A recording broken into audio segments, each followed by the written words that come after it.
Number one, preparedness. It's easy to forget to do things. It's easy to find yourself in a situation where you have miscalculated your fuel and you realize you have to turn around because you didn't know where the fuel was going to be, how reliable that fuel was going to be. Was it going to be open, available at the time that you were going to get there? It's easy to make those mistakes. It's easy. It is easy to have a piece of equipment fail. I remember it was my second solo trip, and it was my second attempt to cross the Kalahari solo. My first was in 2008, and I won't say it's a failure, but I actually stopped and turned around because I had tyre problems, and because of my lack of preparation when it came to the tyres, I paid for it, and I did the smart thing. I decided that it wasn't worth continuing because the risks were too high.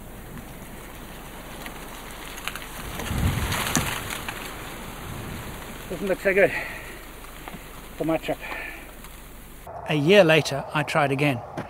This time with far better preparation, because I realized that I had prepared like any other trip and was willing to take a few chances. But because I was solo, the preparation wasn't nearly sufficient, nearly good enough. And I realized that perhaps in the past, at times, I had relied on other people to a degree. When I did and crossed the Kalahari successfully a year later, I had no issues with tyres or any other things. My chosen camping spot at Piper's Pan is idyllic. This is what has brought me to this part of the Kalahari. Right now, the closest human is probably no nearer than 100 kilometers from me. Right, night 2. Put away the camera. But even then, I had a piece of equipment fail on me. I grabbed from my storeroom one of my camp chairs that I liked. There it is. Grabbed it, put it in the back of the vehicle. It was broken. What I should have done is, at home, taken it off the shelf, opened it and sat on it and made sure that it was good. But I didn't. And because I didn't, I mean, it was okay because it didn't break, but it was on its way. It had started to tear. And it survived the trip, and I was almost without a chair to sit on. On that same trip, one of my lights was stolen. What had happened was that I had left the vehicle parked up in Johannesburg. I was living in Cape Town at the time, and I had left it up there for about 3 months, and it was fully packed and ready to go. And I had left it up there. I didn't recheck. Now think about it. I'm now going on a solo trip through an incredibly remote area. Right now, if I was in the Kalahari, I wouldn't be this far from my car. I would be right next to it because of predators. Here I'm in Australia. I don't have to worry about. That's one thing I don't have to worry about. I do keep the doors closed, mind you, because snakes are a potential danger here. So I do have to consider the wildlife here. So in preparation for that, I now carry a weapon in the vehicle which will be very, very good at dispatching snakes. Again, what are the risks? What are the risks? Pay special attention. And there's a separate part of the course about risks and how to handle and prepare yourselves. It's okay to take a risk. as long as you understand what the risk is or are, and prepare for them. So we're talking about preparation. Prepare to handle possible risks. I had a light stolen from the vehicle. I had no lights at all, none, except for a head torch. And that was a big frustration. And there was a clip here I'm going to show you now that never made it into the TV show, but it was me in the middle of the Kalahari making a new light out of bits and pieces that I carried in the car. And earlier today, I still carry that same box that I did in 2009 when I crossed the Kalahari. That same box is full of the same stuff. I just replenish it when using it.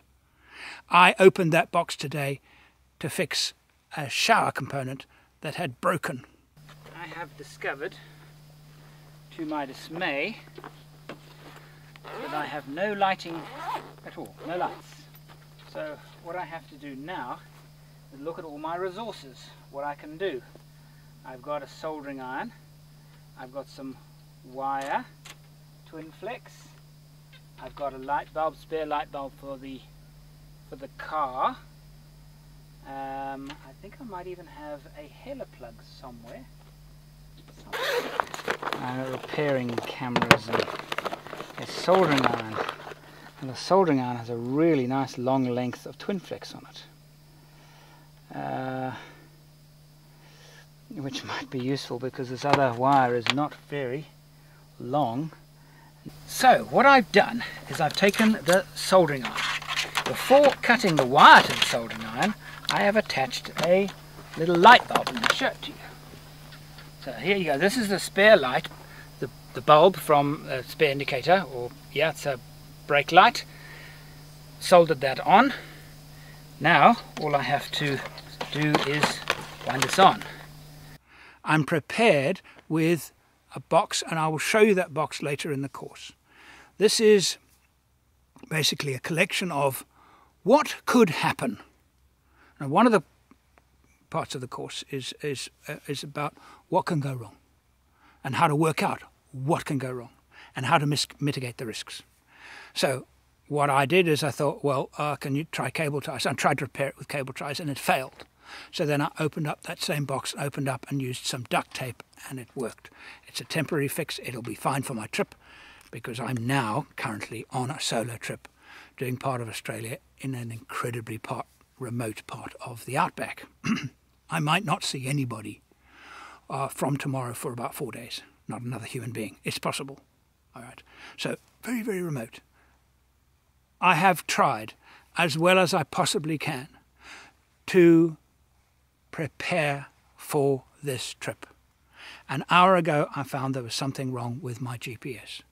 Now here's a GPS that I have used for, I've used it for 6 years now. And it's great. It's never let me down. The maps wouldn't load. This GPS has lost its maps. The maps are not here. Last time I used it, it was absolutely fine. Now it's not absolutely fine. I noticed it not when I was at home preparing, which was my mistake, but I did notice it near a town where I could get signal and upload and renew the maps and get it to work. So I'm fine now.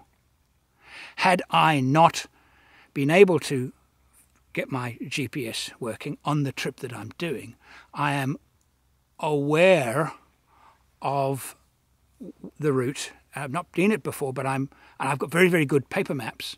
So again, prepare. Very good paper maps. Got my GPS for location verification.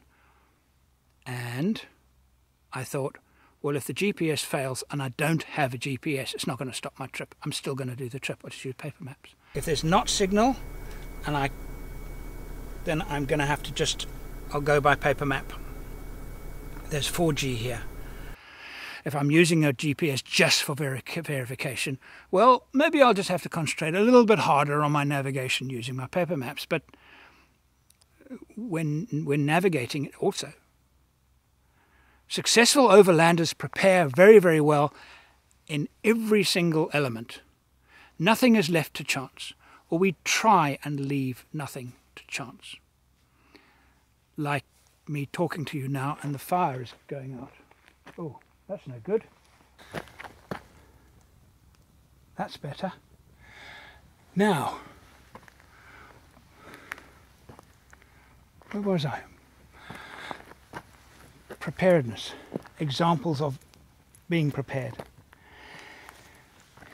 You have to know that the people that you're traveling with you are going to have certain requirements, certain needs.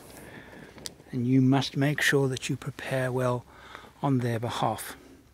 If they're not experienced overlanders and you're going into an area where things are very, very remote, you have to start thinking ahead. All right? How are they going to feel when they hear the sounds of a wild animal? Is it going to scare them? How are you going to prepare for that? How are you going to prepare for an eventuality that you haven't foreseen? Medical situation, where somebody needs help and needs help soon. Make a plan. Don't be caught short. That will be the end of your overlanding career if on one of your early trips you find yourself in dire need of medical attention, you yourself or anybody in your party, and you haven't thought it through. How do because if I'm team leader, I need to be able to say, oh, this is what we do. This will do, and I know it works because I've prepared. Now, in my situation here, I'm incredibly remote here, and I have a personal locator beacon that if I press the button, within a very short time, somebody will be right here. All right. I never used to travel with one of those, but getting to my age, I'm now in a situation where I think to myself, well, those risks are now different to what they used to be. I did my first Trans-Kalahari solo trips, and including a solo trip crossing the Namib Desert. I didn't even have a sat phone with me, and there was a reason for it, and some have said that was very foolish, you shouldn't have done that. But I wanted to feel what it was like, what it would be like to be utterly cut off from the world in every possible way. I wanted to try that out. So you might be asking, well, what's Andrew doing all on his own in a beautiful, pristine wilderness? Surely travelling on your own is not a normal way of travelling. Well, no, it isn't for me either. This is in fact an experiment. And I did. And it was amazing. And it was scary. Those of you who know my video shows my very, very first trip, and on the second night in the wilderness, of course, the lion story. The lion surprised me. My heart is beating.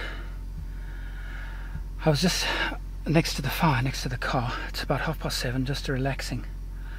I heard the strange noise. There's a lion, and he's right here. He started roaring. So, I mean, I had stuff outside, that all the car doors were open, and I didn't think that there would be a lion around. So I quickly ran around, closed all the car doors, and I'm sitting in the driver's seat thinking, well, how am I going to set up camp to go to sleep? Because wherever the lion is, it's very, very close.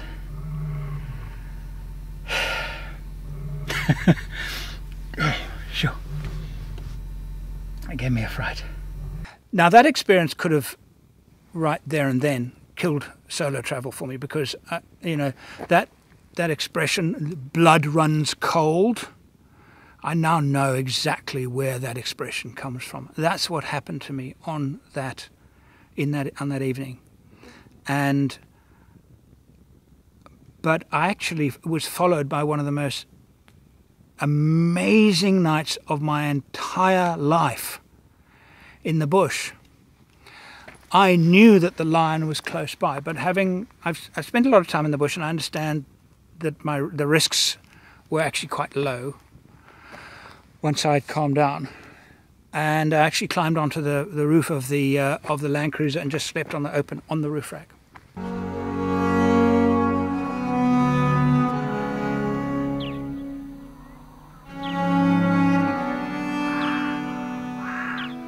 Well, it's 6:30. Peaceful night. I'm woken by the crows and the yellow-billed hornbills feeding off the remnants of our dinner. The lions moved off. The next time I actually heard a call, I was drifting off to sleep, and I heard the last call, and it in fact had moved 180 degrees and had moved off some distance. So I'm pretty confident that he went looking elsewhere. And was woken the following morning by a yellow-billed hornbill saying good morning to me, and it was amazing because in the middle of the night I could hear the lion roaring. He'd moved off a bit, and I could hear him roaring, and I was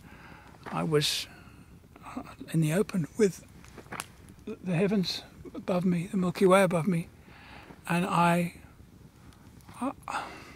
it was amazing. It was just astonishing, waking up in the middle of the night, hearing this distant lion roar, and above me the stars. It was an exquisite experience. I haven't done anything similar since then, not quite as raw. Would I do it now again? Probably not, and I think that is a function of my age. I think as one gets older, risk-taking, one is more sensible. I don't think that was a high risk, but certainly it was not a zero risk endeavour. I might not do it again. The next part of this course, I'm going to talk about what can go wrong and risk mitigation. Overlanding in very remote areas carries a risk. What are those risks? Because the moment you understand what those risks are, their severity, severity is probably the best word, diminishes until the risk is so, well, almost insignificant because of good preparation.